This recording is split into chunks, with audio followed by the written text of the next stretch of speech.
ఈ శని ఏ రాశిలో ఉందో దాన్నేమంటారంటే 5వ స్థానంలోనో, 9వ స్థానంలోనో, 12వ స్థానంలోనో వేరొక ఏదైనా గ్రహంలో ఉంటే దానినే వేదం అని చెప్తారు. ఆ విధంగా ఏదైనా ఒక గ్రహం ఉంటే ఈ యొక్క శని మంచిని చేయదు, చెడును చేయదు.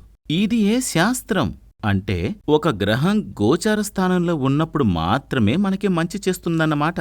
అదేవిధంగా ఈ వేద స్థానంలో 5లోనూ, 9లోనూ, 12లోనూ ఉంటే మనకి దోషం తప్పదు. కానీ వేరొక ఇతర రాశులతో శని ఉంటే దోషం. అలాగే దీనికి సంబంధించినంత వరకు శని ఏ రాశిలో ఉంటే మంచి చేస్తుందో దాని యొక్క 5, 9, 12లో ఇతర ఏదైనా ఒక గ్రహం ఉంటే మనకి ఆ యొక్క శుభ ఫలితాలు లభించవు. ఇది ఎలా తెలుస్తుందంటే ఈ డైలీ క్యాలెండర్, మీ అందరి ఇంట్లో డైలీ క్యాలెండర్ ఉంటుంది. ఆ డైలీ క్యాలెండర్ తీసి మనం చూస్తే శని ఎక్కడ ఉంది, మీ రాశి ప్రకారం ఎక్కడుంది, ఆ శనిలో నుండి లెక్కించి చూడాలి.